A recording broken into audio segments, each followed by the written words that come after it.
do a bit of an introduction right now, Shari. I imagine Okay. we're getting people coming back in.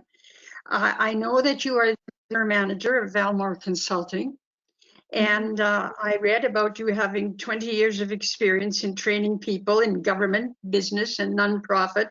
So we want to cash in on that today. And that previously manager of the Saskatchewan Heritage Foundation. I think your basic qualification is that you're a resident of a resort village. And Shari hails from the resort village of Canada Valley on the east side of Last Mountain. And as she said in her letter to me, lake living is part of her DNA. So I'm now turning to you. I'm going to mute myself and make some introductions, and we hope everybody is hustling back to their chairs now.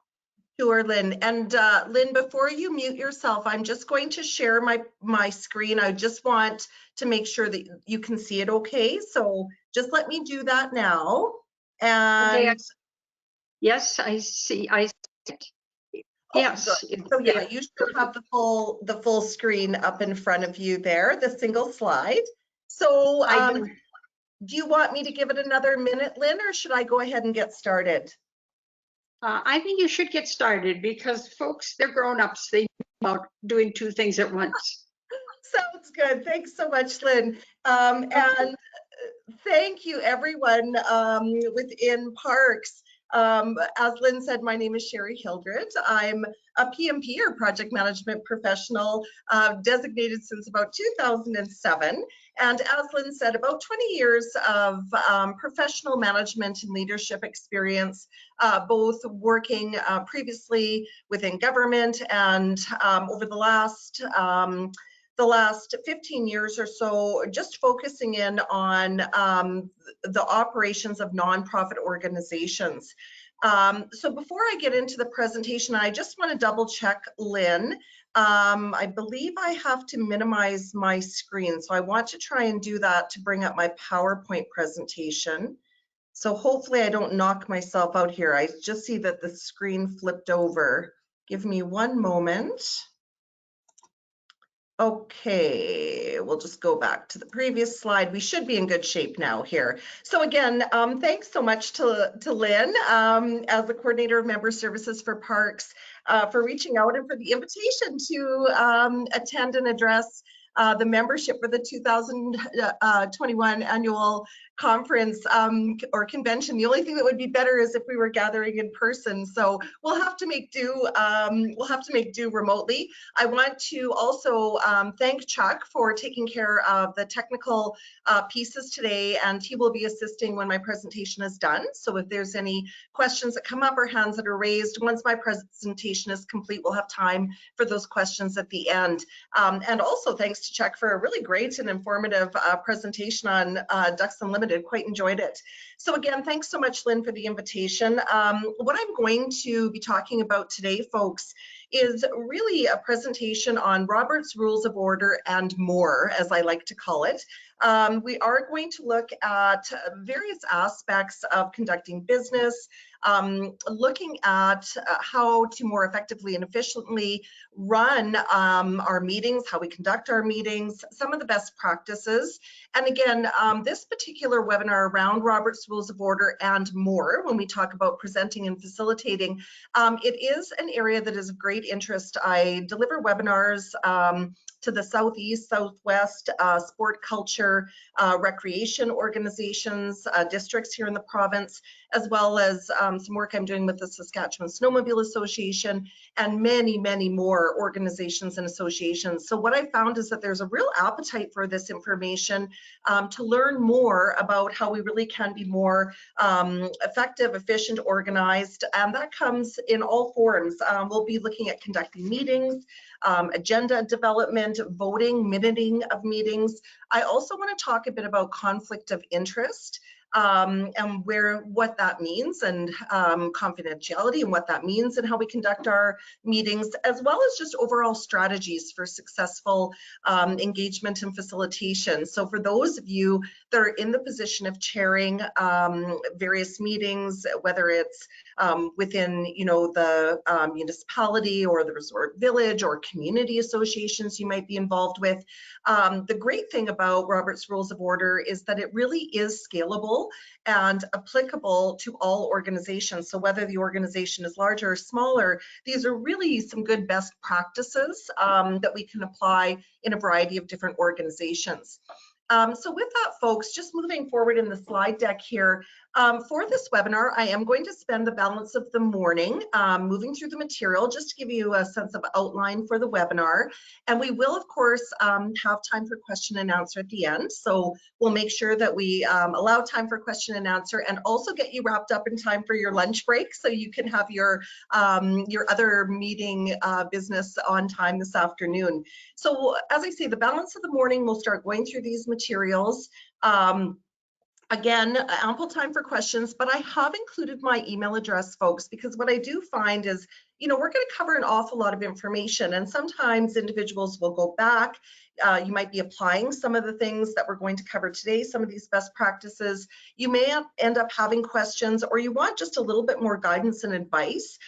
Please don't hesitate to reach out. I absolutely invite you to reach out and send me an email. Happy to have a conversation or respond by email with any questions or things that you might be struggling with, whether it's conducting meetings, facilitating, presenting, even doing public consultations in your community. I do an awful lot of consultation in various communities. As Lynn mentioned, my work with the Sask Heritage Foundation as their manager for a very long duration, about eight years. Lots of public consultation working in communities across Saskatchewan, and I would just be thrilled to hear from any of you. So please don't hesitate to reach out. I just wanted to flag here, one of the goals of PARCS is to foster increased capacity for Saskatchewan resort communities to govern and manage their communities effectively. So this is really fitting into that strategic goal that PARCS has in trying to build some of this capacity for those of you in these communities, and again, how we conduct business and how we can do that maybe in a little bit more effective way. So that's what we're going to dig into here this morning. For the webinar itself, there's a few learning objectives, if you will, or outcomes that I'm hoping to achieve. So by way of overview of the session, we want to look at parliamentary procedure, just a very brief overview and some very important aspects of Robert's Rules of Order. So to do that, I kind of want to shine the light on where do organizations struggle, misinformation, myths. So we'll do some mythbusters, failing to set and stick to basic meeting ground rules. So I'll talk a bit about that. Where do organizations struggle? I'm sure many of you have experienced this. Meetings consistently running over the allocated time. And everything that we're going to do today is about what we can do to improve that. So I want to look at things such as a consent agenda. I'm going to explain what it is and how it can be used to improve the overall effectiveness and efficiency, helping to stay on time, on track with our meetings. I do want to have a little bit of a look at Robert's Rules of Order, and really the piece here is about making the complex and what can be somewhat intimidating, particularly if you're a newer chair or working on a board and it's newer to you. We can really take some of that intimidation away and really simplify and make it easy to understand what some of those best practices are. Again, the meeting basics that I want to cover will include the role of the chair, and if you are an organization that has you know, a first vice or second vice chair, the roles of sort of the person tasked with leading deliberations. I want to have a look at the voting process. So there's 4 major steps that we move through from motion to vote. So I just want to touch base on the really important things to consider with voting, including some language, discussion around quorum, meeting management, if you will, minuting of meetings, some best practices there. as well as conflict of interest, what it is, and does it trigger one from abstaining from voting or other meeting deliberations. So we want to do a little bit of a touch point there.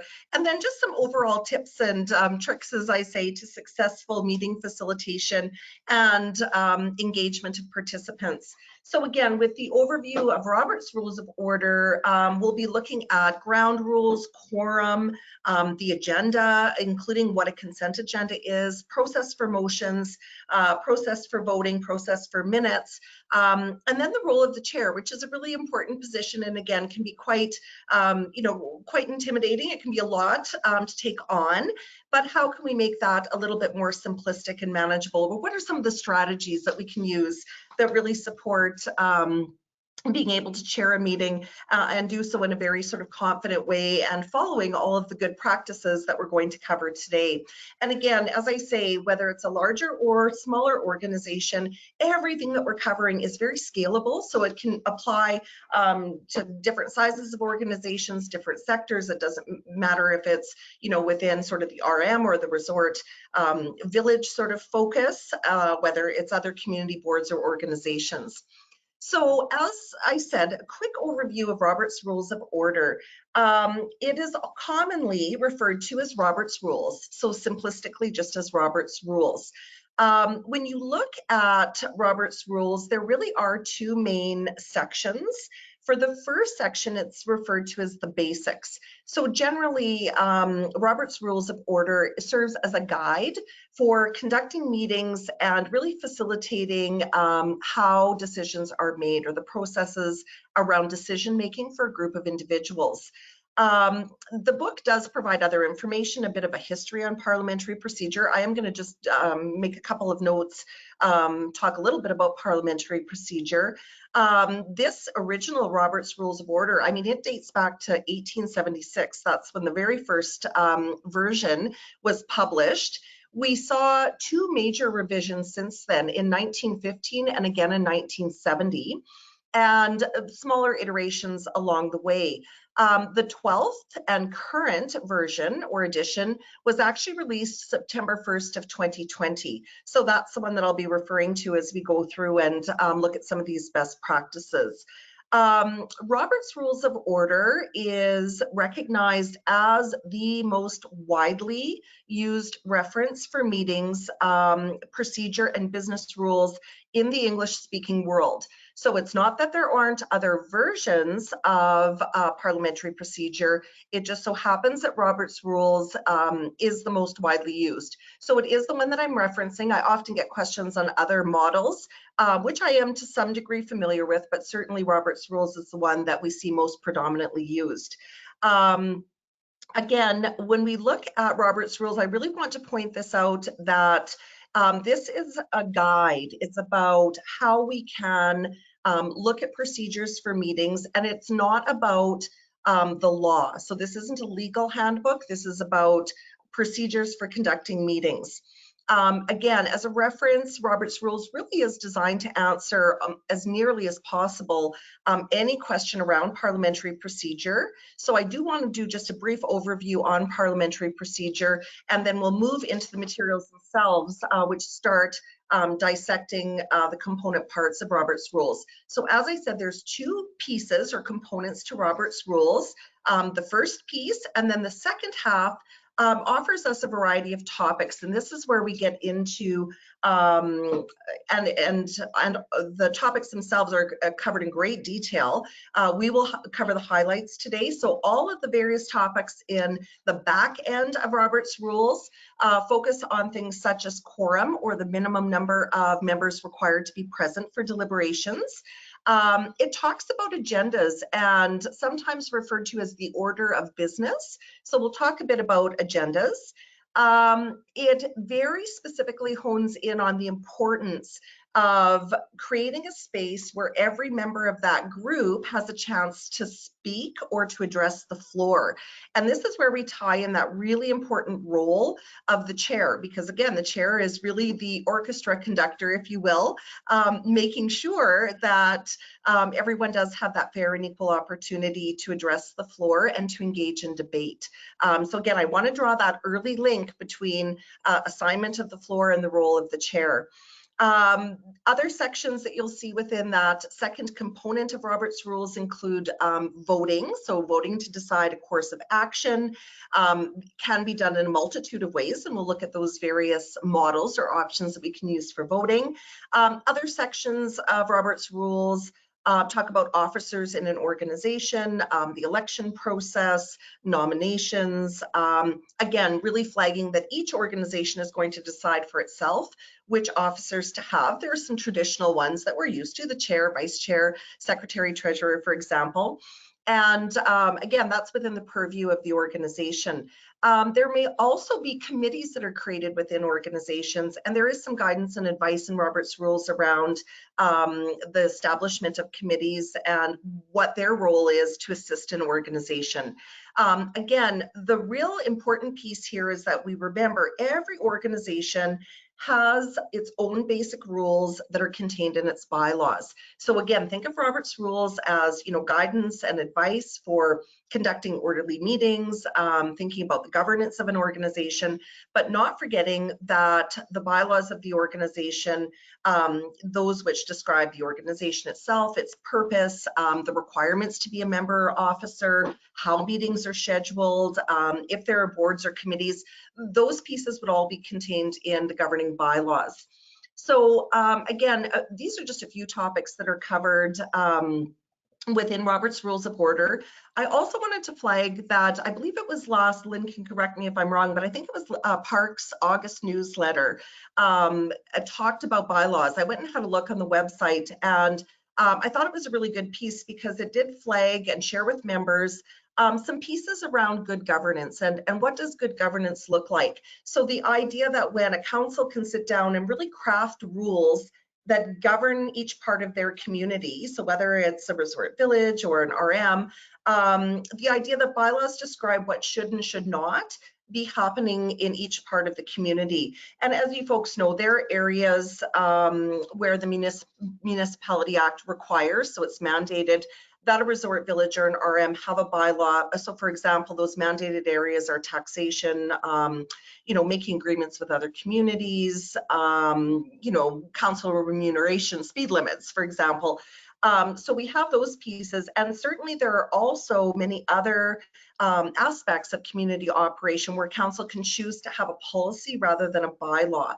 So policies describe where council prefers to have a say in the way that certain things are happening within a community.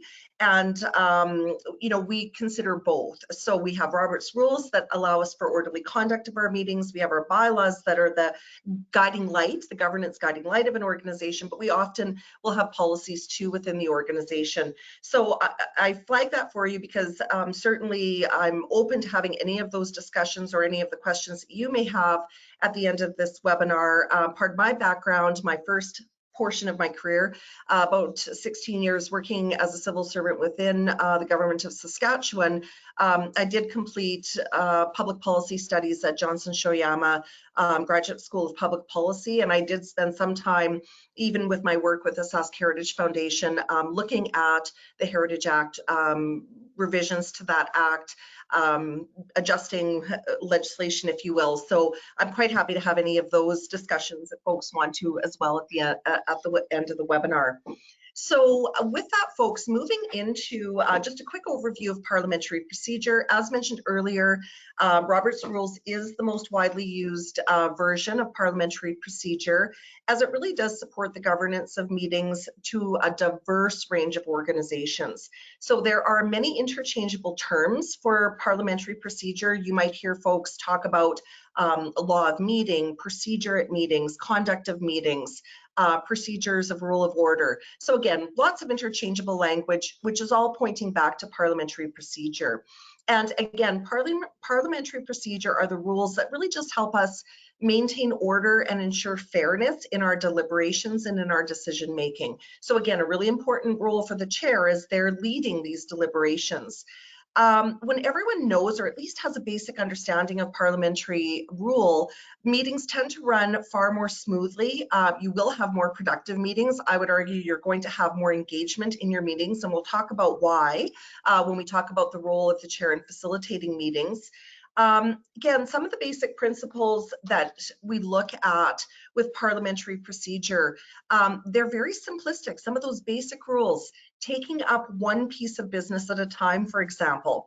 So we're only looking to discuss one piece of business at a time, to bring debate, to look at the merits of the subject matter or the question that's at hand for the group or the organization to consider. So, you know, order in how we conduct business, one piece of business at a time. Within parliamentary procedure, there is reference to the idea of really promoting courtesy, you know, a very sort of impartial and equity-based deliberations. So again, we want to create that opportunity for everyone to have a voice, for everyone to engage in question, everyone to engage in debate, and everyone to engage in voting as applicable, and unless they have to abstain from a particular vote. So parliamentary procedure also is based in this idea that the majority rules, but the rights of individuals and absent members are also protected. So at the heart of parliamentary procedure is really this rule around the majority with respect for the minority. So again, we want to have that sense of, you know, goodwill, full participation, you know, honest, open deliberations. And again, in self-governing organizations, following parliamentary procedure and making sure that debate happens really allows the group to have full engagement. Sometimes you'll reach absolute consensus, other times we won't, but we're creating the stage for that to be done in the most fair and engaging way and inclusive way possible.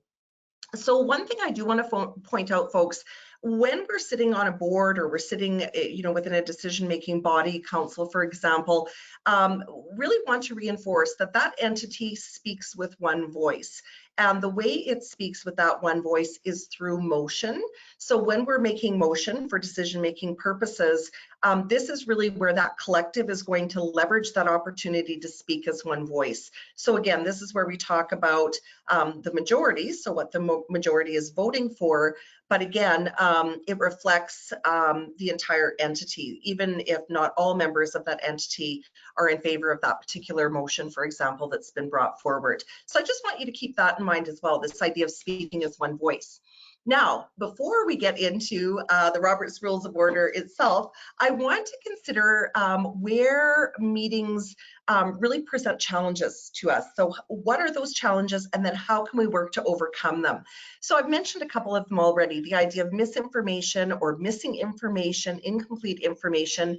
It is very difficult to manage by fact and to allow a decision-making body, you know, to appropriately consider subject matter if they don't have all of the facts, or to manage by fact if those facts are missing. So that can often be an area where organizations struggle. Failing to set and stick to an agenda, failing to set and stick to ground rules, and we're going to talk about both of those. Another major area, participants not being read and prepared and ready for the meeting. So what are some of the things that we can do to get ahead of that curve and really ensure that folks are coming to meetings read, questions in hand, prepared to engage? And again, some of the strategies we'll look at, I've had success in some organizations. We've actually been able to reduce the time of meetings from 2.5 hours. For some of the organizations that I've worked with, we've been able to reduce them down to an hour. So these strategies really do work. The other piece is around removing distractions. And this, folks, I'd argue is probably something that we're seeing more of as we've had to work in a remote way through this pandemic. So the idea of distractions, whether it's, you know, we're trying to work and we're doing so now from a home environment instead of maybe a traditional office. We have more access to technology, our tablets, our phones. Is that causing a distraction? So looking at this idea of, there's a writer I quite enjoy, his name is John Morrow, and he says, there's no such thing as focus. There is only an absence of distractions. So when we remove distractions, we can now be very focused. And I think that those are some really prolific words when we look at, remote engagement. Maybe not being able to see everybody's faces on the screens. We've got cats walking across our laptops. We've got the dog barking in the background, the doorbell ringing, kids crying. So there are lots of distractions certainly that contribute. So again, there's some strategies as good chairs that we can model, some best practices that we can model that really support better engagement. So again, I just want you to think a little bit about, well, where does my organization struggle? Where are some of those challenges with our meetings? What about some of the challenges around having to conduct business remotely? And are there some strategies, as we'll cover today, that can really help and support more fulsome engagement? So again, we'll have a look at those as we go along. Now, before we can get started into our actual applying our Robert's Rules of Order and getting into conducting our deliberations and our meetings, always good practice to set ground rules. If this is something you haven't had an opportunity to do in the past, I want you to give it some consideration. I've given you a sample here on the screen, on the right-hand side of the screen. These are some, I'm not suggesting these are every meeting's ground rules. These are just a sampling that I've provided for you. And think of ground rules as really the code of conduct for a meeting. So they're going to articulate the behavior that the group agrees that is expected by all participants. And the ground rules should be created by those participants. So they're created by and agreed to by the group that's meeting. And because the groups have input in creating the ground rules, this is where you'll find that they really will abide by the rules because they've participated in setting them. So whether I'm conducting a meeting, if I'm going out doing public consultation, town hall meetings, any type of stakeholder engagement, one of the first pieces I do for any meeting is to talk to the participants about the ground rules. So what are the things that we're going to agree to and to allow us to have really effective, efficient meetings. And you can see by the sample list that I've provided you, these are all really good best practices and considerations to really help us keep on task, on agenda, on point with the deliberations, and to do so in a very respectful and engaging way. So again, these are just suggestions that I would make around some of the meeting ground rules. Again, remember, this is all about trying to ensure everyone has a voice in a space. We want to get the best out of all of the participants, and having these types of ground rules, for example, showing up on time, coming prepared, staying mentally and physically present. And that's a bit of a challenge, as I say, with the Zoom environment as well. You know, mentally present, but also physically present, because it is easy to get distracted while in a Zoom meeting, and maybe you're responding to email, or your phone is buzzing, or the phone is ringing. So again, really a commitment to be present for all aspects of the meeting. You know, contributing to the goals of the meeting, creating opportunity for everyone to participate. Often you'll see ground rules where participants will agree to listen with an open mind, for example, that we're going to attack the problem, not the person, which can be a very key ground rule when some debates get quite heated within an organization. Commitments around closing out the meeting on time, that we're going to document the findings and loop back and share information. So again, I want you to think about these meeting ground rules as an agreed way that we're going to conduct ourselves.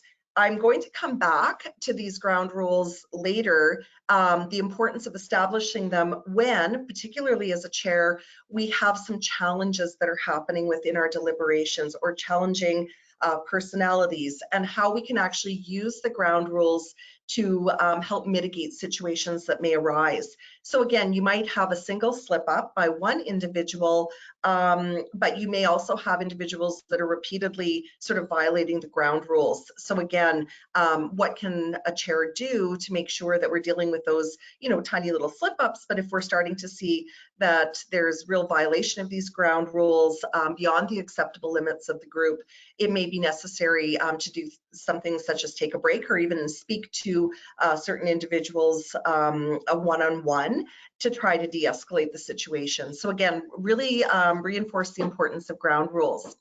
So with that in place, folks, then we're ready to start to get into the idea of actual deliberations. So we're going to consider, well, what does it mean and how do we get started with our actual deliberations? So again, before any transactions can happen, or before an organization can legally conduct itself, we must have quorum present. So again, quorum is really simply the minimum number of members that must be present to conduct business.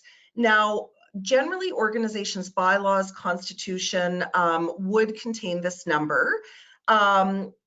Quorum must be maintained through the entire meeting, through the entire deliberations. So I want you to keep that in mind as well, because again, especially with remote engagement, folks are, well, I have to sign off or I've got another commitment. So we need to make sure that we're maintaining quorum through the entire deliberations.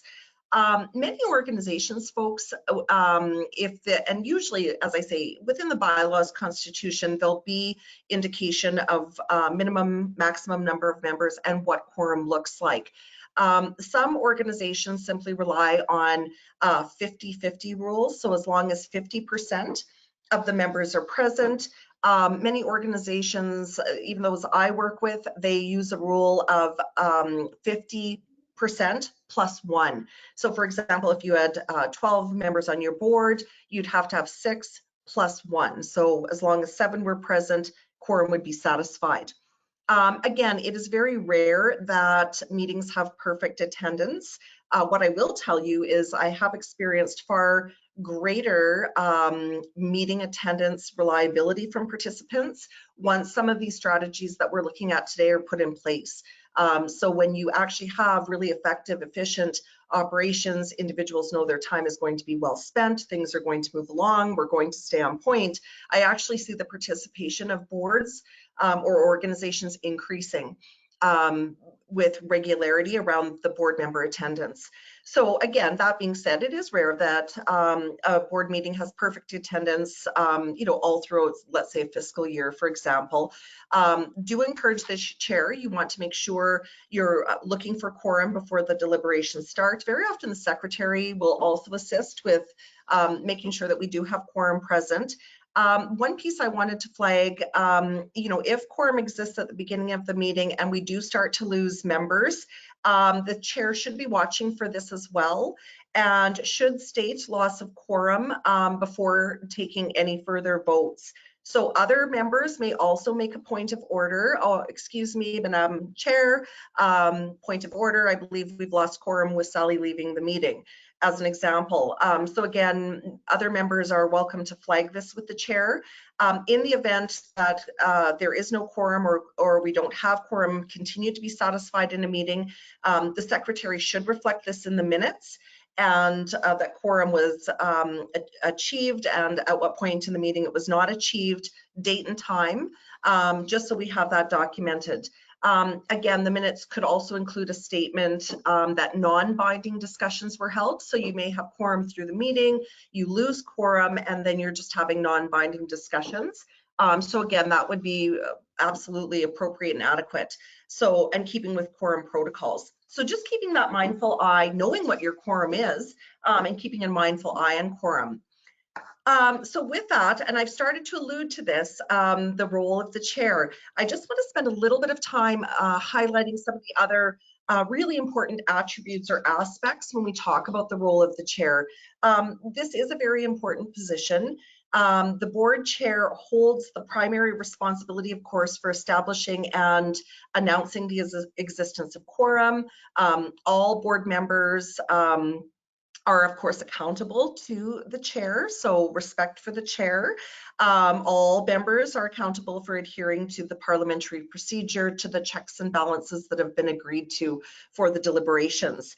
Now, the chair is responsible also with regard to assuring that votes are taken officially. So we're going to talk about, well, what does that look like? More detail covered under our voting section.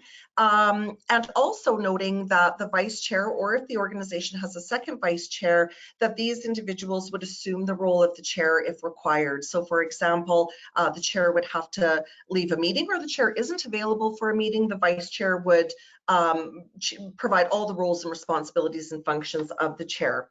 The other piece I wanted to flag here, again, this idea of working remotely, because we're doing and continue to do so much of it, it really is essential for virtual meetings that the chair does all that they can to keep the group engaged, so, and keep the meeting on track. So again, when considering some of these best practices for chairs, some of my recommendations, absolutely keeping meetings structured with an agenda, and you know, keeping on point, on time and on track as much as possible or reasonable. The chair's role around sending out necessary materials in advance for the meeting. So we're setting expectations. Here's what the agenda looks like. Here are the materials, allowing the participants to come ready and prepared so they really are ready to engage.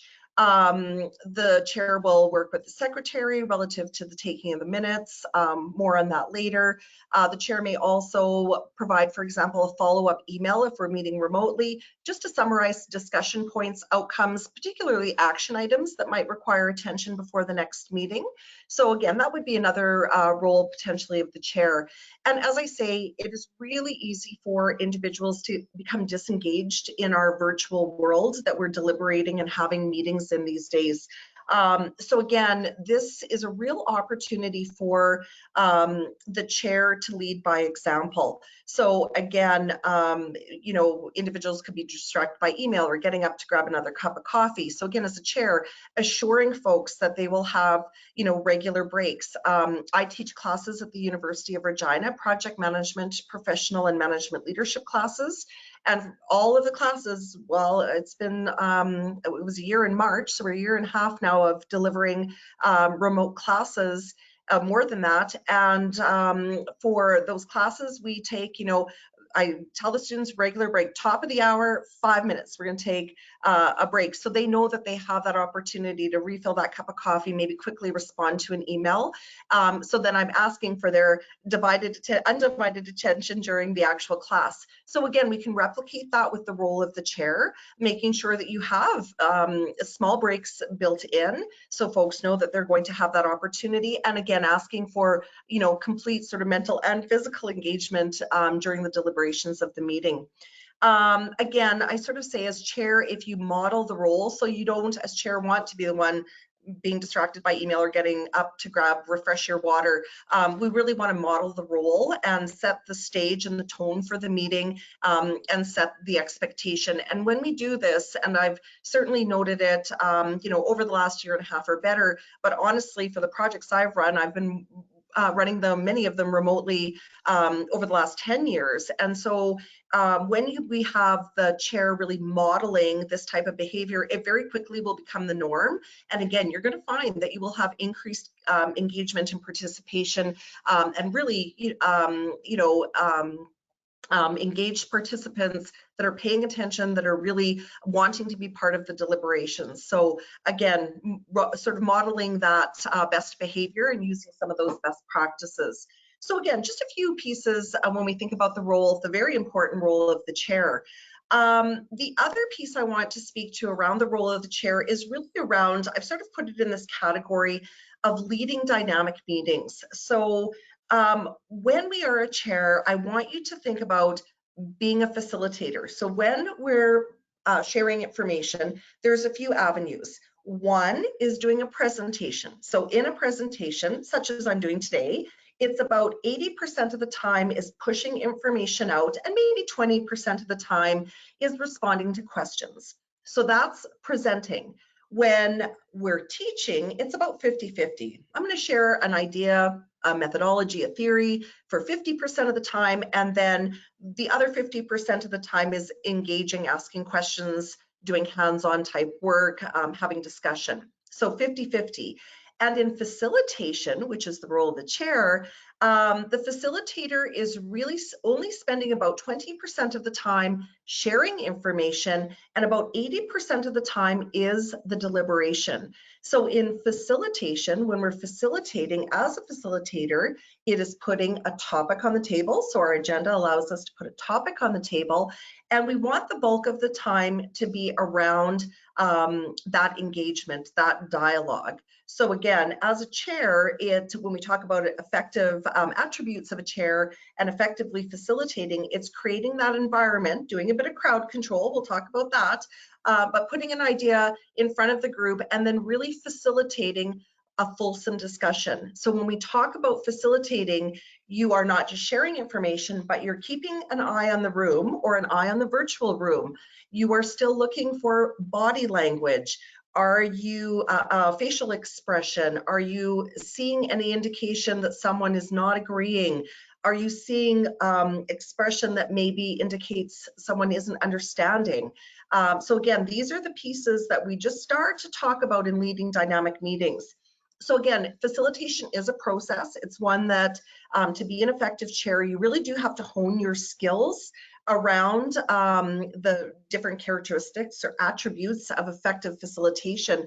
And remember, it really is all about creating structure where we have engagement. So creating structure where we're going to generate, clear results. We have a common understanding amongst the participants. We don't have anyone we're kind of leaving out in the cold that maybe doesn't fully understand the topic or the subject matter.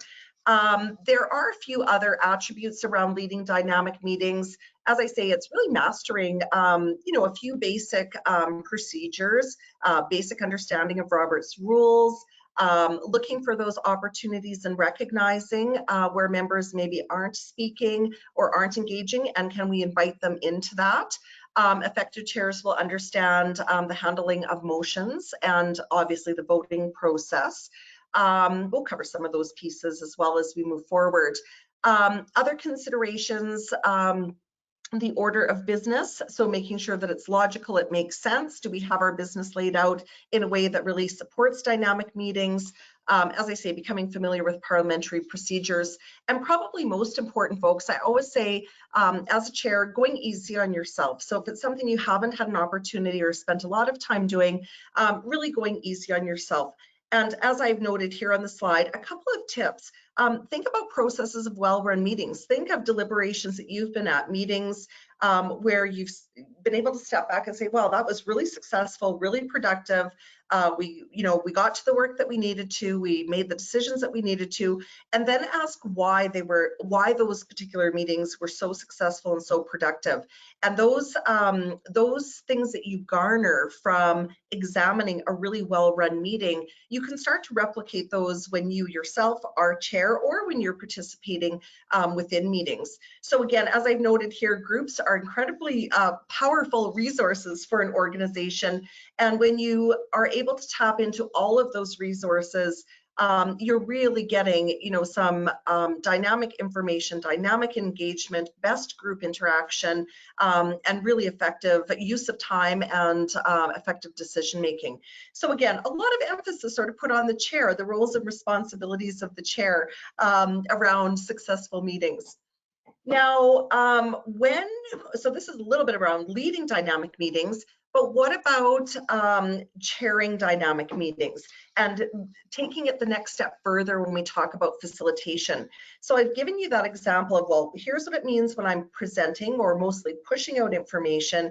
If I'm teaching, it's about 50-50. And when I'm facilitating, what are some of the other characteristics or attributes? So again, I've sort of noted it here on the slide as facilitation is not about forcibly moving things forward. It is about creating an environment where we can have the level of discussion that needs to happen to ensure that we're getting input from all participants, and that we're also capturing, very often what I find happens when we're facilitating meetings is that when it's done well and we're allowing and creating this inclusive environment that encourages participation, very often that will also mean that we are touching on a subject matter or another ideas coming to the table that maybe isn't expressly required for that particular item that we're looking at. So remember, one of those fundamental pieces of Robert's rules is that we're going to address or deal with one piece of business at a time. So if you are finding that, as you're facilitating, we're not forcing decision making, we want to allow for a creative environment for discussion, there might be other ideas that are coming forward or other subject matters or other topics. And what I really do encourage, if you've never used it before, is this idea of a parking lot. So that can be if you're meeting it together in a physical space, it could be a flip chart that's sitting off in the side of the room, and it's, that's a really great idea. It doesn't fall within this specific topic, but let's write that item up on our parking lot and make sure we come back to it later. Make sure we capture it, not lose sight of it. Again, parking lot items can be included as a summary note within minutes. Great way to make sure that we're acknowledging as chairs the ideas that are coming forward in a meeting, but that we're still staying on task with that agenda. Again, for virtual meetings, what I'll often do is put the parking lot items right into the chat, and then I'll just copy that chat at the end of the meeting and make sure that it's translated over into the minutes, that we don't lose track of those great ideas. So with facilitation, as I say, it's not about forcibly moving things forward. There is an expectation that the chair will be impartial. So remember, we are trying to facilitate in a way that includes everyone, and we don't want to impart, even though we absolutely as chairs will have our own idea or our own opinion, we don't want to impart that. We really want to create the stage for all ideas, all options. So really focusing on how are we going to have these discussions and what are we specifically going to focus on. Chair doesn't want to take sides, really wants to create that space where everyone feels safe for engagement. So a couple of pieces I want to flag for you as we're looking at how do we move through deliberations. So you'll see on the screen, got a little bit of a summary when we talk about opening, discussion, and concluding. So three major components I'd like to move through as we apply Robert's rules. And again, many of these are best practices and tips for chairs. So when we talk about the opening of the meeting, this is the piece around starting on time, formally commencing the meeting, so formally starting the meeting, calling it to order, welcoming everyone, so officially welcoming everyone, perhaps some introductions would be in order. The chair has a real opportunity to set the tone and the pace of those deliberations, and also to set that early stage for encouraging and welcoming participation. So again, for the opening piece, I always like to allow some time for banter, not a lot. So if the meeting is scheduled to start, for example, at 10:30, if I look back at my minutes, most of the organizations I'm working with, it might be 10:33, so just a few minutes for folks to sort of get settled in, whether that's in a physical space together or via Zoom. There might be some banter, so we want to stay on track, but we want to allow for folks to take a moment, say hello, maybe we do a quick roundtable. It could be for introductions. It could just be a health check. So we're just doing a friendly little health check with everyone. It can serve as a really great icebreaker. Doesn't need to take long, but it allows folks to get properly settled in instead of just jumping right into that agenda. For in-person meetings, what I would suggest for chairing, give this a try. If you are involved in an organization, any type of board that you might be chairing, try something different. Instead of sitting at the head of the table, sit somewhere else. If you're physically meeting together in a room, sit somewhere else other than the head of the table. It is incredibly powerful, the message that sends to participants, and it really does change the dynamic and the level of engagement in the room. So it's not just the chair sitting at the head of the table, but rather go sit along the side. Just watch what happens with the deliberations and the different type of engagement that will encourage. Give that a try next chance you have an opportunity when we can actually meet in person. Again, finding really creative ways to keep your fellow board members and attendees engaged. So again, that could be a number of different icebreaker or intro type pieces to get started. And the same thing, we'll talk when we're concluding the meeting, the same thing, having some time, a little bit more informal space after the meeting is adjourned, just for folks to have some time before they actually sign off or physically leave the meeting. So a few tips and tricks there on chairing dynamic meetings and really thinking about this idea of facilitation. So when we bring this all together, folks, effective chairs are going to do a number of things. We're going to think really carefully, how do we get the most out of this group? How much do you know about the participants, the other board members, for example? How are we going to get the most out of the group? How well do we know them? How long have we worked together with them? All of those things are going to inform how we're going to conduct the deliberations of the meeting. Again, with best practices in place, chairs are going to make sure that all information is provided, it's accessible, it's provided well in advance, so there's time for early preparation for meetings. Once we're in the meetings, we want to make sure that we have opportunity for full communication and engagement. So as facilitators, we're going to be scanning the audience, looking for who's engaging, who's not. We'll talk about some strategies to encourage participation. Really want to engage in active listening, because remember, as the facilitator, we're really only pushing out 20% of the communication. 80% of it is happening with the group discussion and then coming back. So active listening, critical. And again, creating that environment where participants really feel safe in making a question, in being engaged in debate on a particular topic or a particular motion. So again, creating that safe space for participants. Now, other considerations that I just want to flag, and I think this is really important, when we think about some of the ethical standards around and how these really impact effective meetings, you know, the idea of being honest at all times, being objective, credit for others' ideas, for example, other ethical considerations when we talk about, you know, intersectionalities amongst intercultural communications, and that there is a real, you know, a real openness to understanding. Very often we do have to be patient, showing respect for all of the participants. You will see also within ethical standards reference to plain or clear language. So we've really moved away from this idea, even, you know, within our minutes or reporting documentation, short, concise sentences, keeping things very easy to read. So clear and plain language, inclusive language. So I've given an example here using they rather than he or she. Other considerations when we talk about intercultural communications, one of the project managers a number of years ago I was working with, when I was working with the Ministry of Social Services, he had just come from India, and we were talking about, so we're working on a project together, and we were talking about one of our executive directors was not making a decision. So we were waiting on this decision. So I had said to Bala, oh, I wish he would get off the fence.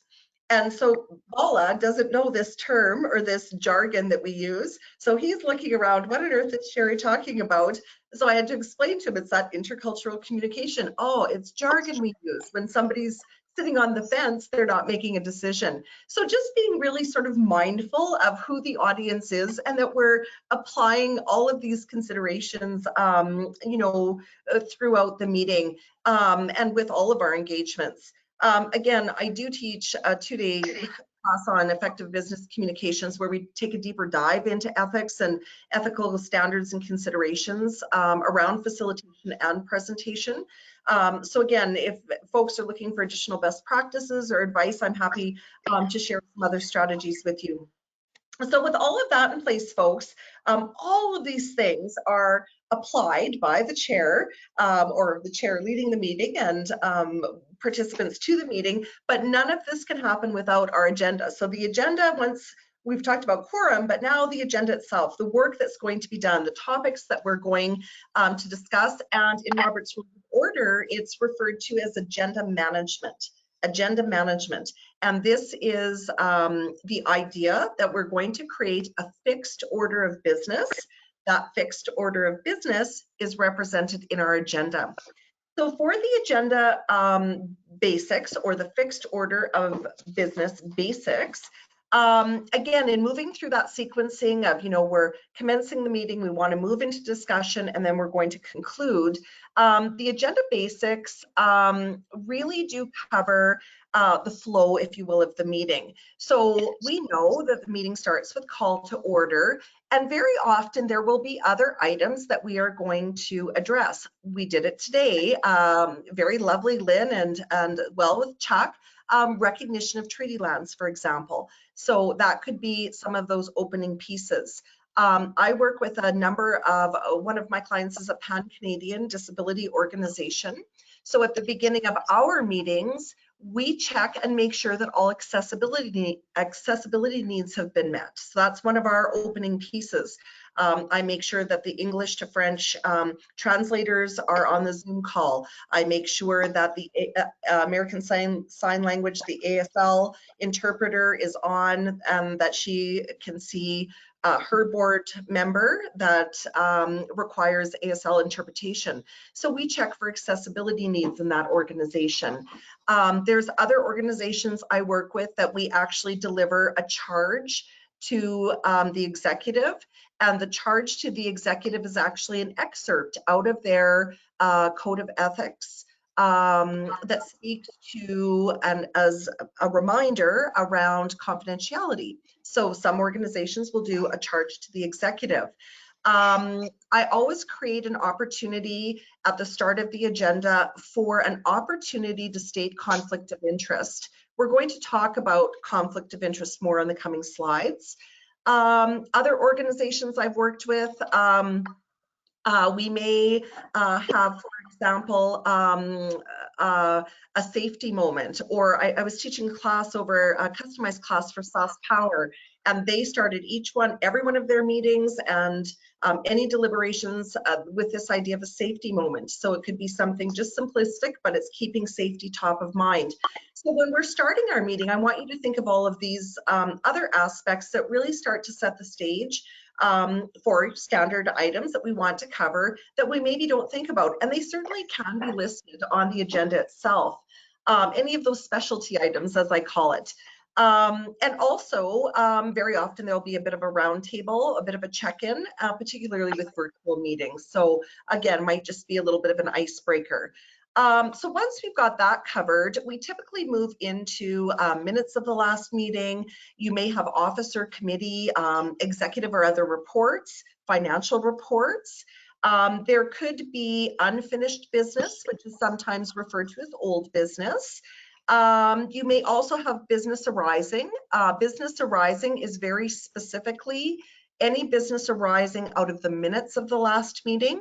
So we separate, best practice is to separate old business or unfinished business from business arising. So business arising would actually be something new out of the minutes themselves.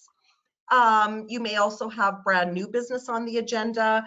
You may have announcements, date of the next meeting could be on the agenda, and of course, the conclusion part comes with formal adjournment. And we'll talk a little bit more about adjourning a meeting, and then, as I say, creating a little bit of time and space in the meeting itself for that casual banter at the end. Once the meeting's adjourned, and giving folks just a few minutes before they disband.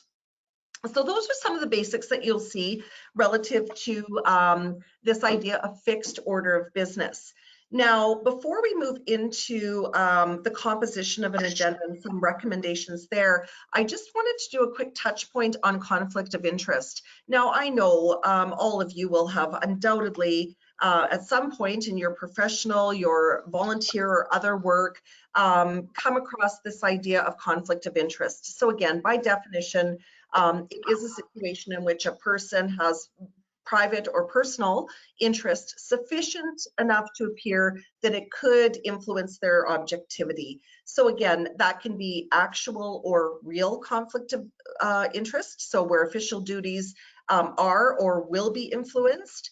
Conflict of interest can also be perceived or apparent. So where official duties appear to be influenced. And conflict of interest has a third category, foreseeable or potential. So where official duties may be influenced. And this is, I really like to flag this area.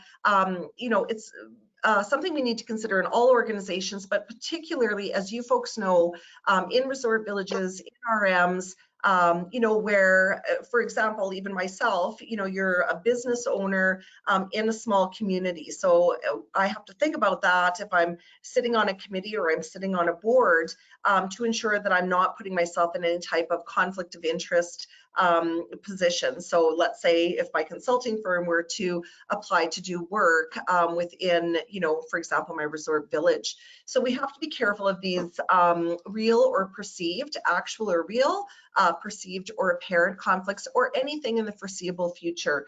So again, organizations really demand a high standard of duty when we are sitting on boards, when we're volunteering our time, and it really is related to ensuring integrity, fidelity, confidence, fairness, non-competition, for example, and really engaging in good faith. So again, for folks, I'm sure that you've come across conflict of interest, you know, various statements, codes of ethics that include conflict of interest. And if you are at all interested or would have need, I have helped many organizations actually write their code of ethics and even their conflict of interest policies. So if you're struggling with language within conflict of interest, you know, don't hesitate to reach out. I'm happy to give some assistance there. I also just want to flag here, folks, that conflict of interest is not obviously the same as confidentiality. So confidentiality, again, which often is in a policy statement, we require that board members maintain level of confidentiality. And this is all around safeguarding information learned during the course of engaging with an organization, sitting on a board. That information could be business, financial, it could be procedural, it could be policy, it could be about community members, it could be personal information, stakeholder relationships, vendors that your community utilizes, any other executive information or any information of any kind relative to the organization.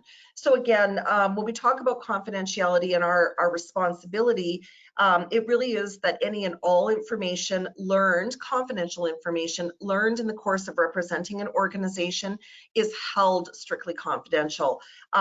Again, any of this information learned would not be discussed, disclosed, shared, emails forwarded, disseminated in any manner without clear approval from the organization. And again, this includes all confidential information, whether you've learned it directly or indirectly through your engagement with an organization or a group. And again, you know, we only share on an as required or as needed basis, and give careful consideration to how we're sharing information. So again, confidentiality being different than conflict of interest.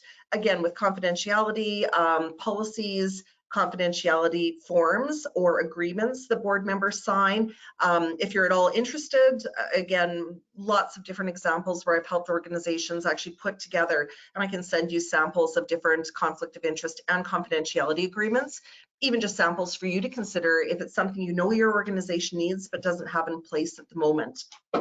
So with that, folks, as I said, with the agenda basics and just this touch point on conflict of interest, confidentiality, I want to move into one idea that can be incredibly helpful, and this is the idea of a consent agenda. So if you've never worked with a consent agenda before, Robert's rules will sometimes call it a consent calendar. So what this is a grouping of items that are very routine and standard for the organization. And when I say routine and standard, what you have to carefully think about is also the duration that that board or that group of individuals has worked together. Because again, when you have a brand new board or new individuals that are coming into a decision-making body, you won't have that, you won't have that history or that longer term dynamic. So the things that could be routine for sort of a well-seasoned group of folks that have worked together would not be routine for newer individuals. So when I talk about routine information, I'm going to speak generally. So assuming that we have a group that has a fairly solid time that they've spent together, they understand, they're not new to the organization, they're not new to the board, they've got some history, and now we can start thinking about routine information. So the whole idea behind a consent agenda, folks, is that it really can be an effective tool to help boards make decisions, go through motions on routine matters in a grouped way, so in a grouped manner. So we're not making individual motions on the agenda, on the minutes of the last meeting, maybe on standard reports that committees are submitting. There's a number of items that could go into a consent agenda, and there's no single way of writing a consent agenda. So I have some organizations that I provide executive management support to, and in our consent agendas is approval of the agenda, the minutes, the executive director report. In another organization, another pan-Canadian organization in the university sector, our consent agenda has the agenda, the minutes of the last meeting. We actually include our financial statements in our consent agenda because it's been a common board for a number of years, give or take a few changes, but everyone understands the organization. It's a small operating budget, and they're comfortable including the financial statements in the consent agenda. So again, it's not one size fits all. We have to build the consent agenda in consideration of the members of the organization. How it works is that once we've determined what these items are, the chair treats the consent agenda as any other item they would on the agenda. So what happens is that the chair is going to place items on the consent agenda at the meeting. The agenda's obviously been distributed ahead of time. All of the reports, materials in the consent agenda have been shared. And so what happens at the beginning of the meeting is that the board chair will call for a motion on the consent agenda, will call for a seconder, which opens up discussion. And then any questions or discussion can be raised on anything in that consent agenda. Normally there wouldn't be a lot because it is routine information. It could be, you know, communications that have been received that don't require action, general information. Once any discussion questions has happened, the chair would call for a vote. And so very quickly, you can eliminate anywhere from 3, 4, 5, upwards of 10 items in a consent agenda that would normally be considered one at a time. You can actually cover them en masse. Now, a couple of things that I just want to flag here. Yes, this is a highly effective tool. It can save a lot of time, but there are specific rules for using the consent agenda that I want you to think about. So there should be no questions left unanswered. We want to make sure everyone is clear on the content of the consent agenda. Be mindful of who the audience is, who the board members are, who the group is, and if we have newer individuals, we don't want to include anything that isn't self-explanatory. So if there's controversial items, those would not belong in a consent agenda. Those are going to be discrete items on the agenda. The idea is that we want, you know, we don't want to avoid questions. We don't want to avoid discussion. Any important conversation needs to happen. So again, that's the role of the chair, really making sure that everyone understands what's going into that consent agenda. And again, as I say, consent agenda can be a highly effective and efficient tool. It will experience problems for sure if you have individuals who haven't reviewed the documents ahead of time. So for a consent agenda to be successful, the materials have to be out well in advance. I recommend 1 week ahead of the meeting. And you need to have a group that you know is committed to coming read and prepared, because otherwise it's just a red stamp on the consent agenda. So we want an informed vote if we're going to use the consent agenda. And as I say, can be highly effective, creates efficiencies in meetings. as I say, with this and other best practices, I've had organizations that have literally reduced their meetings from 2.5 hours down to an hour. So again, think carefully about if this could be a fit for you. Again, you may only save a handful of minutes, but even if you save 15 minutes, your participants are really going to appreciate that, with the expectation that they're coming read and prepared. Again, if you folks are at all interested, shoot me an email. I am happy to share with you different formats for consent agenda, different samples. Obviously not with the organizations that I work with, but I can share with you the structure, the framework, what a consent agenda looks like. So if you're at all interested, shoot me an email and I'm happy to send you some examples. So with that, folks, I want to talk a little bit about making a motion. Again, for all of you, I'm sure you've been well sort of indoctrinated into the idea of meeting deliberations. So again, a motion really is a proposal for action. There are a number of different types of motions. They're all well detailed within Robert's rules. But ultimately, when we're making a motion, it's about the board, a group, a decision-making group, speaking with one voice and making a decision. So again, regardless of the types of motions, there are 4 main steps that we follow regarding those motions. A couple of motions that are maybe just unique, where most of us are used to the idea motion, being considered regular order of business type items. I just want to flag other motions do include things such as, for example, referring a particular agenda item or a topic to a committee. So the group may make motion to refer, doing an RFP for the procurement of a new van, for example. They may refer that to the finance committee. So that would also be considered a motion. So regardless of the types of motions, there really are 4 main steps that we are going to go through. The first, of course, let me just pop back here. The first, of course, is making the motion.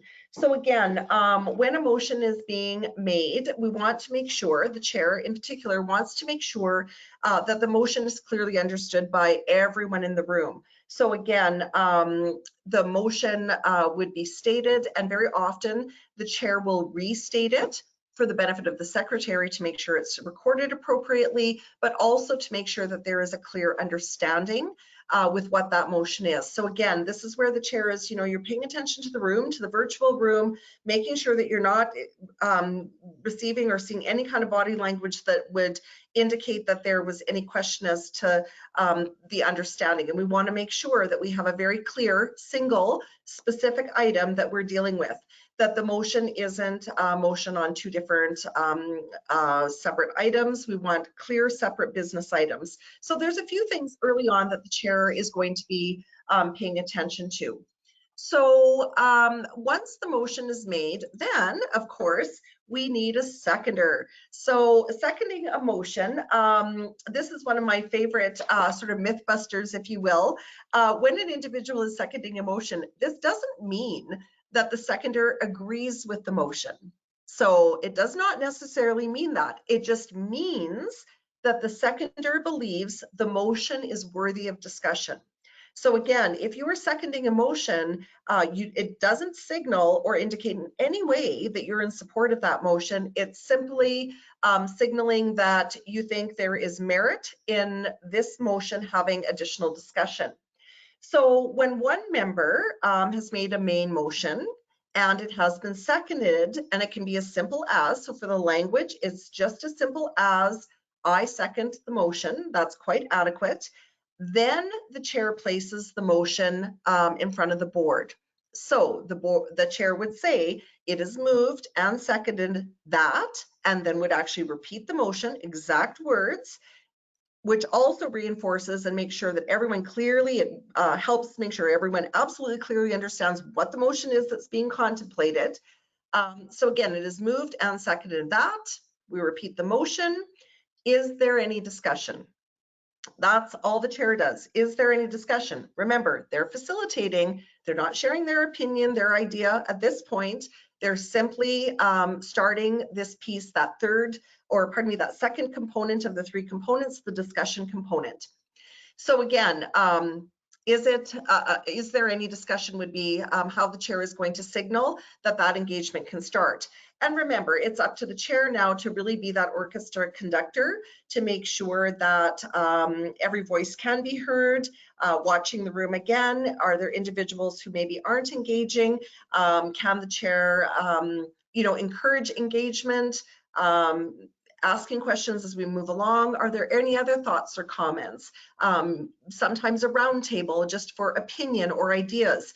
So again, this is all part of once that motion is seconded and how we start to initiate the discussion by asking the question, as chair asking the question, is there any discussion? So this is really where we're in that discussion and debate component. Again, it is the chair's responsibility, absolutely, to facilitate and make sure that all comments are made through the chair, that the debate is controlled.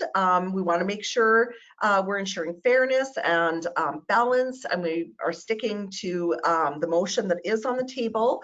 Definitely up to the chairperson to really project the rights of the directors, including to speak, to make motions, to advocate for a position. So this whole role around facilitating. Members always have a right to discuss or debate a main motion. So again, members can give reasons why they think having that motion is a good or bad idea. The person that makes the motion has the right to speak, and we really do want to encourage anyone to have a say or make their contribution, if you will. Now, one of the things that we consider is this idea of, it's referred to as order of precedent or rank. And what this means, coming from Robert's Rules of Order, is that we want to ensure that we're only considering that one motion, and it's called a main motion. So it doesn't mean that that main motion can't change. So for example, let's just say, I'm gonna pull one here. I've got a few examples. Maybe just continuing on that idea of the van. So the main motion, to buy a van not to exceed the cost of $5,000. So that's the main motion. It doesn't mean it can't change. So we may want to add information, may want to strike information, and that is adequate. So before you can vote on that main motion, through discussion and deliberation, maybe somebody says, well, I think it should be a Dodge van, and someone else in the room says, no, I think it should be a Ford Econoline van. So before that motion is voted on, we can still make changes. So if there is a change made, for example, let's say we have a member that wants to make an amendment. So I move to amend the motion by inserting Ford Econoline in front of van, and by striking 5,000 and replacing it with $7,000. So you can have amendments to a motion, absolutely, during the discussion and deliberation, but ultimately that main motion would then be updated, restated, and restated before the vote. So it is quite possible to amend a motion once it's on the table. We don't have to continue making net new motions. We can amend motions that are on the table for discussion and debate. Again, remember the role of the chair here, being impartial to the floor, right? So making sure that the chair is encouraging good discussion, good debate from all participants. So once we have agreement, then we're going to move into taking the vote. So again, when the chair feels that there has been sufficient discussion, they will then call for the vote. There are different ways to vote, but there's a few more common ones. Many organizations will use a show of hands. Many organizations will use yay or nay, so aye or no, just a vocal orated vote. Some organizations will use secret ballot. You know, I've had some experience, some organizations will. I find that that really only happens when it's either really confidential or sensitive matters. Often it will be a secret ballot. Some organizations, in fact, 2 of my clients actually use voting cards. So one organization, they're using voting cards. Again, these are persons with disabilities. So we actually have a red and a green card. So green would indicate yes. So the individual or the support person for that individual would assist with holding up or demonstrating a green card in favor, or a red card not in favor. And they're also provided with a yellow card, which would be where they would be abstaining from a vote. So potentially a conflict of interest. So that's another way of voting. I have another organization that it's member-based, so there's 80 members across Canada, and they actually have their association name on their card. So they will actually hold up their card in physical meetings to indicate their acceptance in favor. No cards being raised would mean no to the vote. And again, they're provided with an opportunity to abstain. So there's no single way for taking the vote. Lots of different methods. Whatever works best for the individuals. And again, the chair would say prior to the vote then, is there any further discussion? So once the chair feels that adequate discussion has taken place, we then want to call for the vote. The way the chair does that is by saying, is there any further discussion? This actually means, is everyone in the group ready to vote? They may be, they may not be. Maybe more discussion and debate is going to happen, or maybe they will be. So you will have an affirmative response ready to vote. Again, the chair's responsibility, hearing none. So is there any further discussion? Hearing none. The question on the adoption of the motion, which is restated, and then all those in favor, let's say, for example, of this scenario, all those in favor, raise your hand. Those opposed, raise your hand. Any abstaining, and those individuals would raise their hand. And I do also, just following Robert's rules, typically ask for those abstaining if they want it noted in the minutes. It's not required to note your abstentions in the minutes, but I always extend that courtesy to anyone abstaining. Would you like your abstention noted in the minutes? So again, just a good practice. And from there, the chair will announce whether the vote has passed or not. If the negative wins, the chair announces the vote in this way. They will actually say the noes have it and the motion is lost. So that's the proper language. The noes have it and the motion is lost. Once the motion is completed, as I say, the chair is going to announce the result of the vote. If there is a tie, the chair can in fact vote. So here is what Robert's rules tells us. You know, technically the chair can make motions, they can speak on a side, and they can vote. However, Roberts recognizes the right of the chair to vote, but they also suggest that to protect, or for the chair to protect their impartiality, that they would only be exercising their rights when it would affect the outcome basis a tie. So again, thus the chair may vote to break a tie, or even to create a tie if against a motion. So the chair does still actually have an opportunity to vote, which is another myth. Often folks think that that the chair can't vote.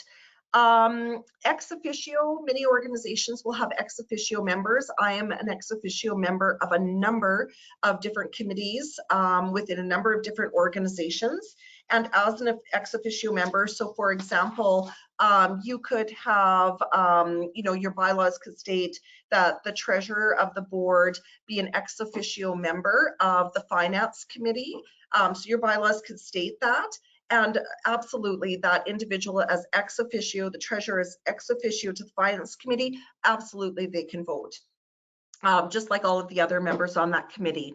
And of course, proxy voting, which means that somebody else would be expected to vote, authorized to vote in the absence of a member, asking someone to act in their presence. So again, proxy voting is usually not permitted unless the bylaws of the organization outline this, and Again, many organizations I work with, in their bylaws, it actually articulates exactly the procedure for proxy voting, what form would be filled out, the latest time that it could be submitted prior to, let's say, an AGM, for example. So again, any of those pieces around proxy voting, or you're finding that you need a form or other information on how to create proxy voting, I don't go into a lot of detail in it in this particular webinar, but again, any questions on ex officio proxy voting, any questions around different types of voting or samples of different voting cards,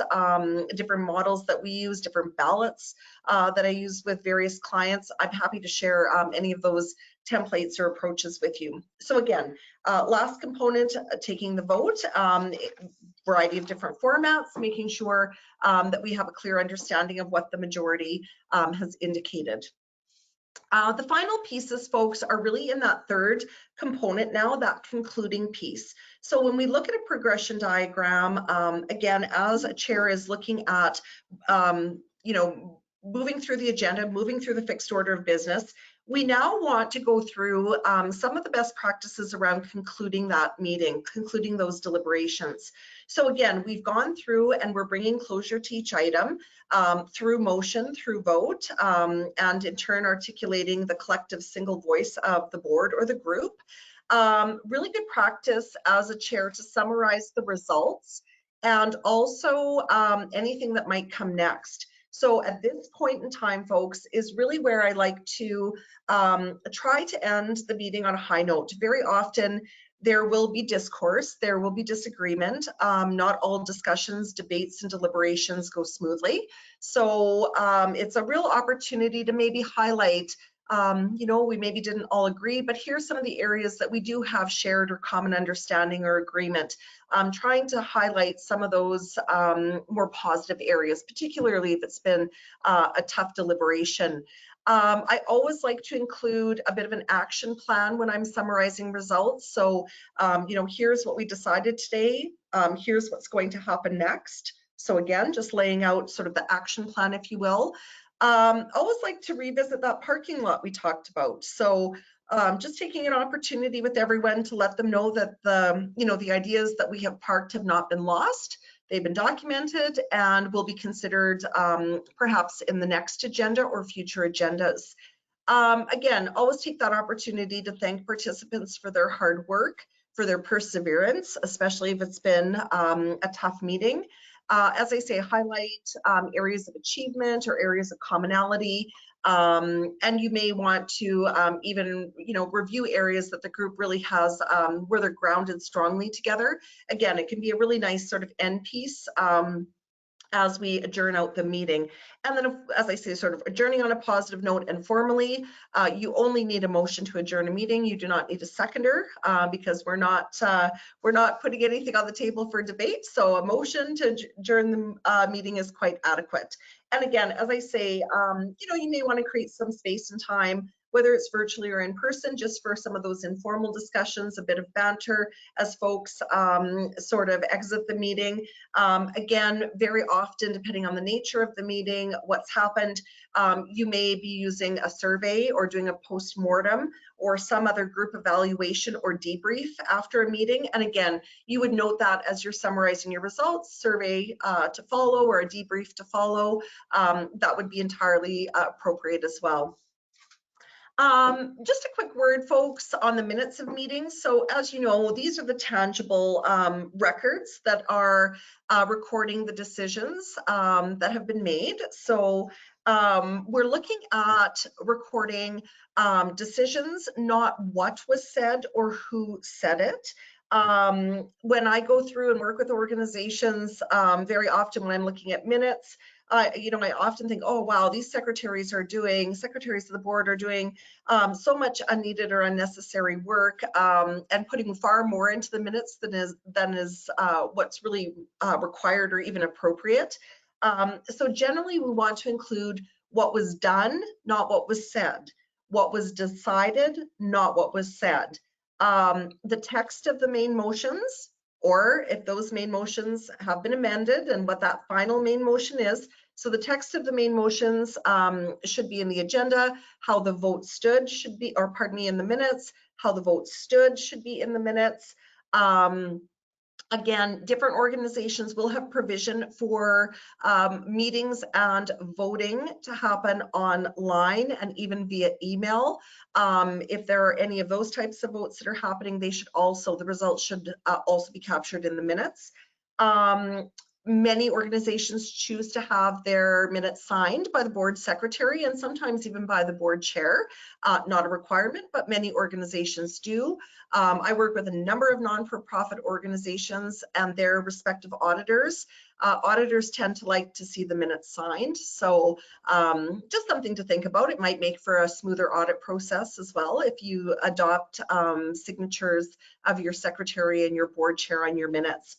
So again, official record of the organization, official record of what has been done, what has been decided, and really leaning towards brevity when thinking about the minutes. So again, we can move away from, traditionally it was more of a practice. More would be considered better. Less is definitely more in the case of minutes.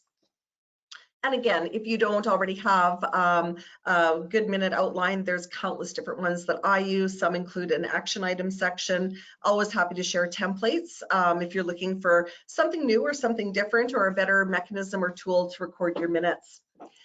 So again, just a few helpful tips, thinking about the role of the chair in particular, looking at successful engagement, being sure that, as a chair, we can say, all right, we've done what we needed to do. We've got folks feeling good about their contributions, facilitated effectively. So being supportive, searching for agreement, but encouraging participation as well. We're organized, well planned, materials are out ahead of time. Seeing a respect for the chairs. So again, the chairs set the tone and the pace for the meeting. Participants are expected to adhere to that. So we're looking for that respect for the chair. We want to stay on track. We want to stay on task. But again, we also want to have fun. We want to follow rules of order. We want to be efficient. We want to be transparent, honest, thinking about all those ethical standards. We want to get the work done. We want to create a consensus-oriented environment. But we also recognize that there's mechanisms to help us through some of those challenging deliberations. And just a couple of notes on how we can do that as chairs. So again, advice for chairs for successful facilitation: be genuine in checking for that comfort level of your attendees. So again, when there's that sense of, really being genuine, firm but fair, we're going to follow our ground rules. We want to keep, disruptions to a minimum. We want to encourage full participation.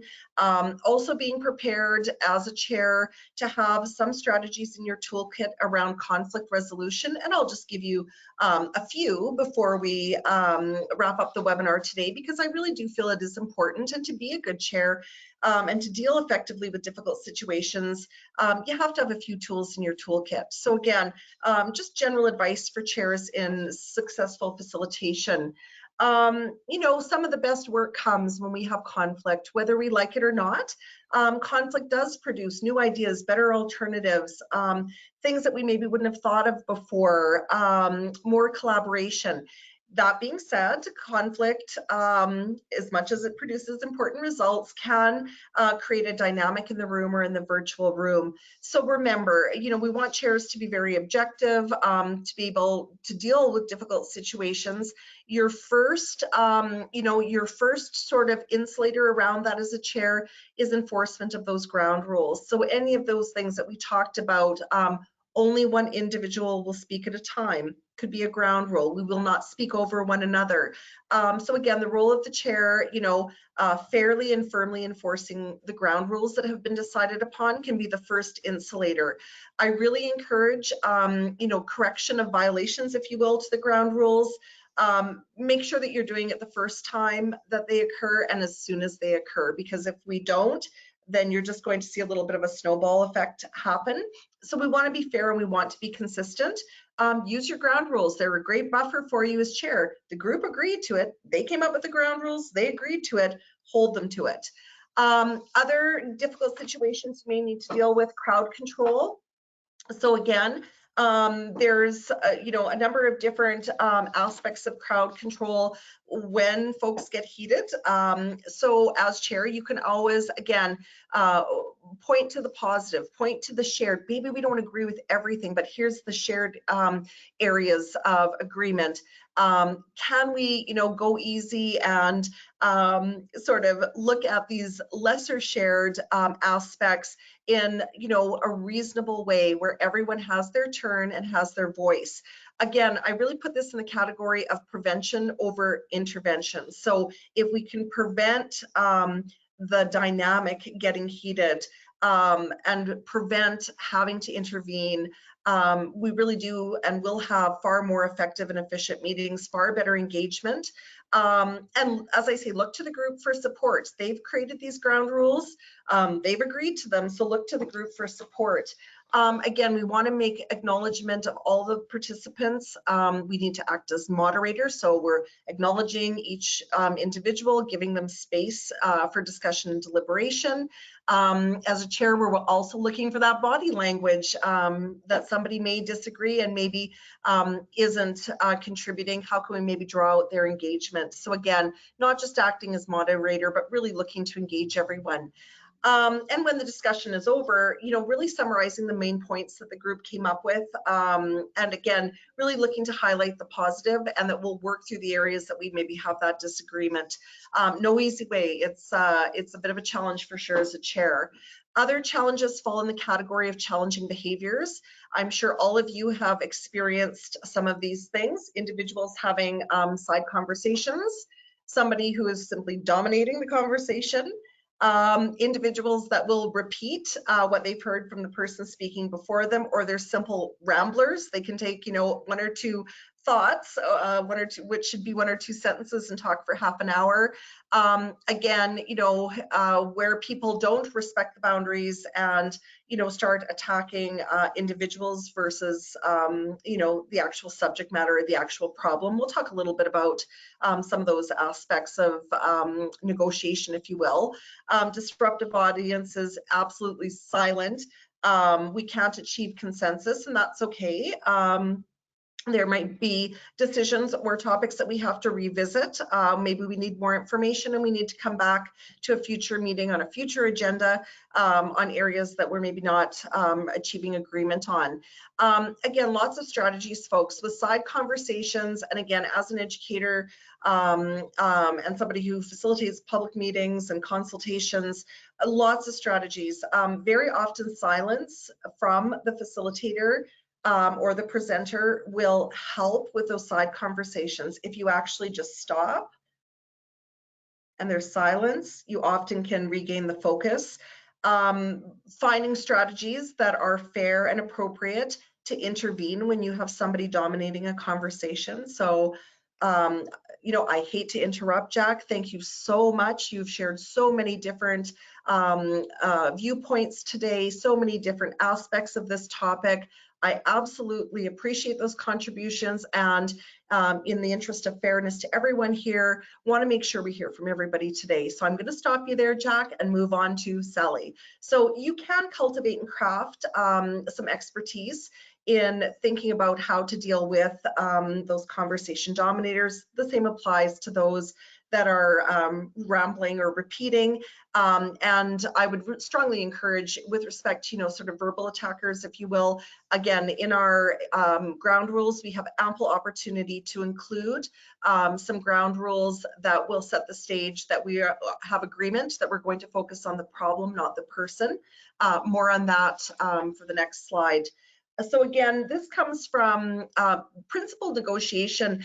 There's a great book, you may be familiar with it. It's written by Fisher and Ury, and it's called Getting to Yes, Negotiating Agreement Without Giving In.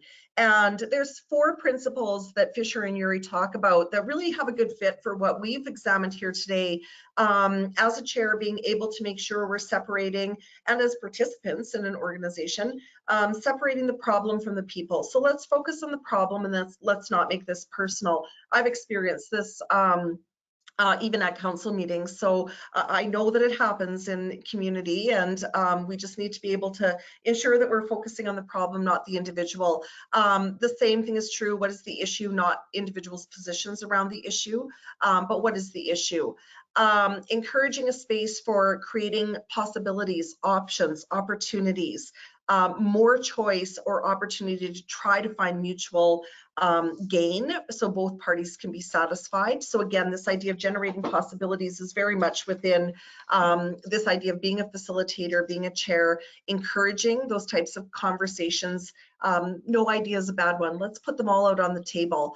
And then setting criteria. So how are we going to know what the best option is to pick based on criteria versus just subjectivity, personal opinion? So again, there's some really good strategies there. And if you're interested in more, I'm happy to share a little bit more information out of Fisher and Uri that can help guide some of these discussions. So finally, folks, I know I've talked an awful lot about the chair, but the reality is the chair plays such a critical and important role in motivating groups, in guiding groups, in facilitating, appropriate discussion, making sure that we have full engagement, that questions are answered, that we're doing a really good job of active listening, engaging with the room, engaging with the Zoom room, making sure that we're encouraging and creating a space for everyone to participate. As a chair, you are facilitating, you are negotiating, you are doing crowd control, you're managing the Robert's Rules of Order, so all the good processes that help us have more effective, more efficient meetings. But I also recognize, yes, you are also managing the personalities in the room too. So again, happy to share any of the strategies that I've found that have worked over the years when I've been doing consultations, teaching, facilitation, or presentations. It's a skill set. It can be honed, and there's absolutely opportunity to really enhance some of the craft around being an effective chair. So with that, folks, I know we're pushing right up. I've got 3 minutes here coming into the lunch hour. So with that, happy to answer any questions. Again, folks, my email address is at the bottom of the screen. I invite you, I welcome you to please reach out. I'm always happy to have a conversation, share other tools, anything else that folks might need or want to talk about, or challenges that you're having with the deliberations of your organization. So please don't hesitate. With that, I'm just going to shut my shared screen off, come back to the main room with folks. And I think we've got Chuck on the line, who I don't know that I could see, Chuck, any questions that might come through in the chat, or if folks are raising their hands. I don't think I have that functionality. But if you just want to let me know if there's any questions, I am going to look at the chat. I don't know if I can get the questions myself. Again, happy to answer any questions that folks might have. I'm looking at the questions right now, so I can ask you the questions. Thank you. So the first question is on the matter of quorum. This is a persistent issue that pops up in resort communities. For example, there's often a mix of permanent residents, year-rounders, seasonal residents, landowners, properties not developed. What often happens in practice, however, is that most meetings end up being held locally and face-to-face with the same small number of people showing up. True quorum is rarely met. If membership includes the 3 sets mentioned, should a resort community have a set and defined membership list drawn up and then reviewed on an annual basis? Yes, absolutely. Membership list reviewed on an annual basis. And one thing that I would recommend, and I know some communities that have had really good experience with this, when they're looking at hiring and or working with their administrator, the idea of it's all about communication. So why aren't we getting attendance at meetings? If we try to get to the root cause. So different strategies. So it might be also producing where it's possible to determine the meetings, like a calendar of meetings ahead of time. And I mean ahead of time, like a fiscal year worth of meetings, dates, get that out to community, and then regular monthly reminders. It could come in the form of a newsletter. It could just simply be an email to that membership list. So again, really ramping up how many times we're reminding individuals about what's coming up. That has been an effective strategy to try to get those numbers up, but 100% membership list, and at minimum updated annually. I would even suggest sooner than that, folks. And I also appreciate that every community has the capacity that it has with administration, with administrators, with time. But there's some, my husband and I recently bought some forest property in the RM of Duck Lake. And I was just absolutely astounded. Within, I think it was 2 weeks of purchasing that property, we'd already been added to the RM's list. We get regular emails. We've even received, when we've had forest fire notifications have come directly from the RM, and we weren't owners for very long. So they're right on top of it and updating that list, and then sending out an updated member list. So again, but I'm being very respectful because I know organizations just have, we have the capacity that we have or don't have, right? Time is a limited resource. Administrators' times are precious. They maybe don't have all the time in the world to do additional communications or update lists. So yes, at a minimum, I would say no less than annually. Okay, we have another question. Bylaws are enforced by a bylaw officer. How do resorts enforce policy or building standards without going through a lawyer? Yeah, that's an interesting one. When it comes to policy, I mean, I know some communities use, for example, if we're looking at, outdoor space violations, so too many campers being parked or parking on the road allowance. I know many communities will use a commissioner type model that drives about.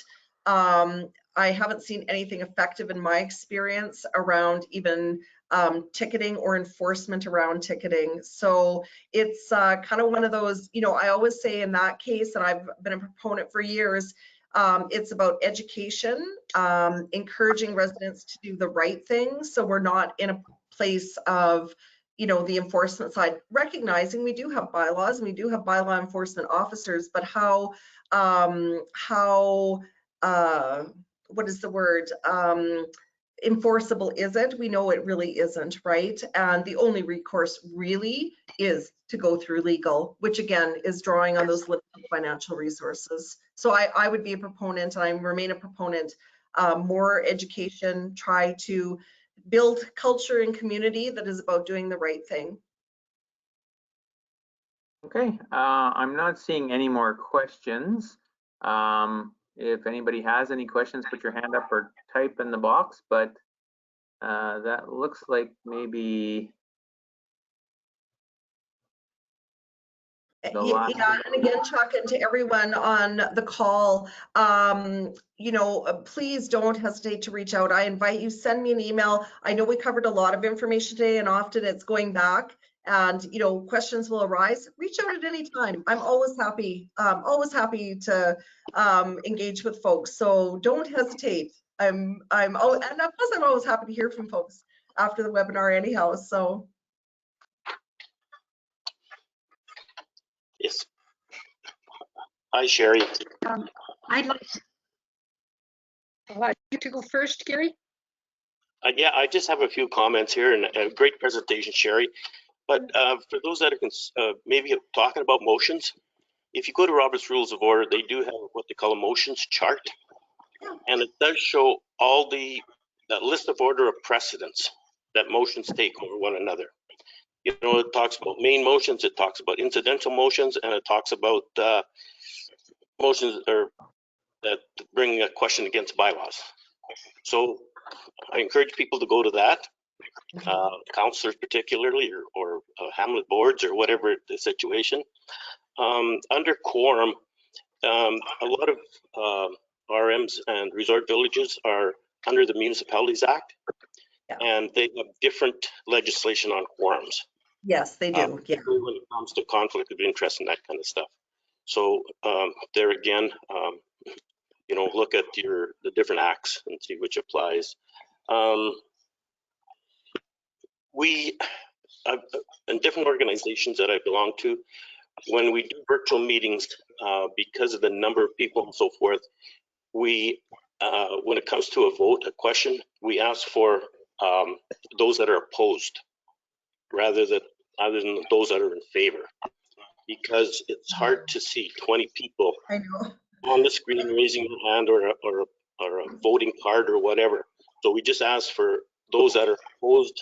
Typically, there are less opposed than in favor. So, you know, that's the practice that people want to observe.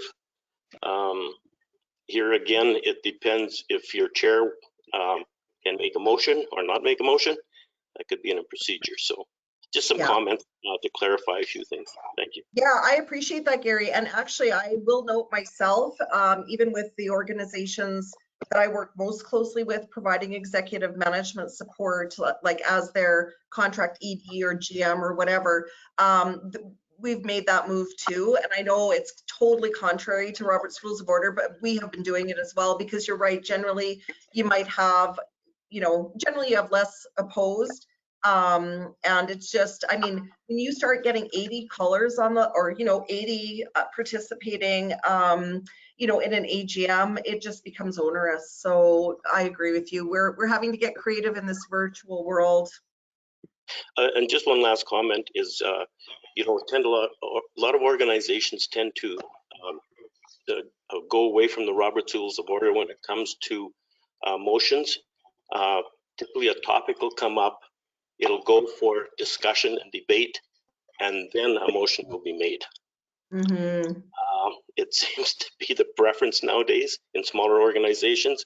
And so, you know, do you, I guess the question is, do you see anything wrong with that, or why is it not a good idea? Yeah, I mean, honestly and truly, you have to remember the whole idea of Robert's Rules of Order is to keep order, right? So it's the practice that's more important to me. So, and I do agree with you, very often groups want to have the discussion and the debate, then they'll get to a place where they want to then, you know, instead of making the motion, amending the motion, amending the motion, amending the motion before the vote, they'll do the discussion and debate first.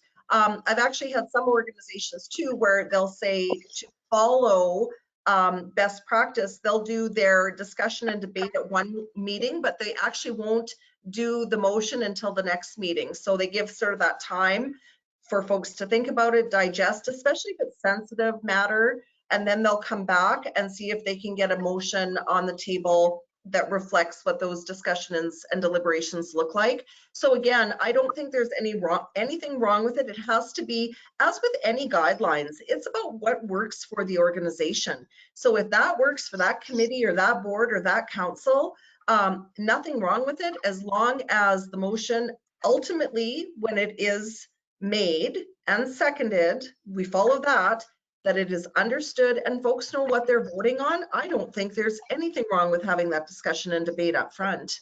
Because, you know, if you don't create as the mayor or, you know, as a collective of council, if you don't create that space for those discussions to happen, then they're still going to happen. It's just not going to be in your boardroom or on your Zoom call. It's going to be out on the street, right? Like, or on the lake.